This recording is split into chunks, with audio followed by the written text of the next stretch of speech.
Isso, obviamente, depende da doença. Existem doenças tão raras, que não necessitam de estudo de fase 3. Então, via de regra, se precisa para doenças que sejam prevalentes, né, com uma certa incidência, e doenças raras não. Você pode, às vezes, lidar com estudos de fase 2, até pela inviabilidade de se fazer um estudo de fase 3, e até por ser, às vezes, muitas vezes considerado uma doença órfã, né, que você tem pouca coisa para fazer, poucas opções, porque nunca se consegue um tamanho de amostra suficiente para se avaliar.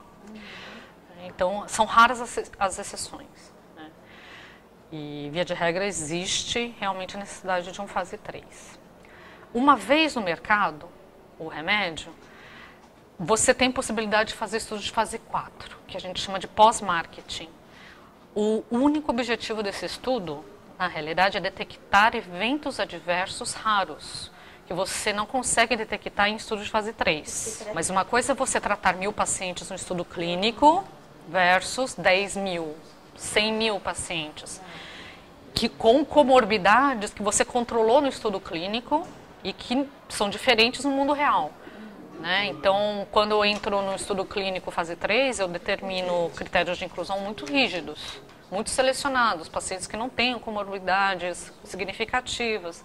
Então, quando eu chego e aplico esse medicamento no paciente que é diabético, hipertenso, que tem outras doenças que são mal pesquisadas, mal gerenciadas pelo médico no dia a dia, então a gente está mais propenso a eventos adversos desconhecidos e que conseguem ser detectados pelos estudos de fase 4.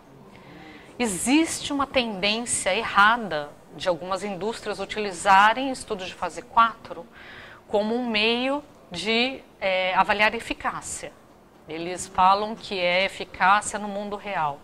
E não é. Se ele não for um estudo randomizado, ele não pode ser considerado um estudo de eficácia. O que é randomizado?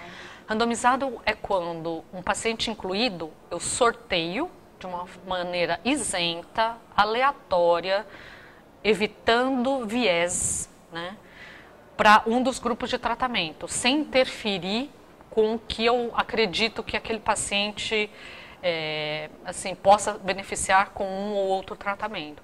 Por exemplo, entra no estudo uma senhorinha, 70 anos, preenche os meus critérios de inclusão, mas eu acho que ela é meio fraquinha e o grupo de experimentar o remédio é meio pesado. Eu já sei que é um remédio agressivo, ativo, tóxico, e aí eu fico propensa a colocar ela no grupo controle, porque eu acho que ela não vai aguentar. E, ao mesmo tempo, chega uma pessoa mais nova, 40 anos, que esteja muito bem, fala assim, esse vai aguentar, então eu vou colocar ele no braço experimental.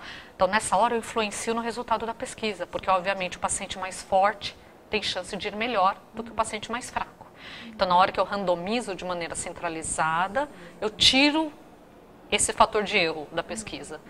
E a randomização hoje nas pesquisas são muito bem definidas. Existem vários métodos, mas são muito bem definidas.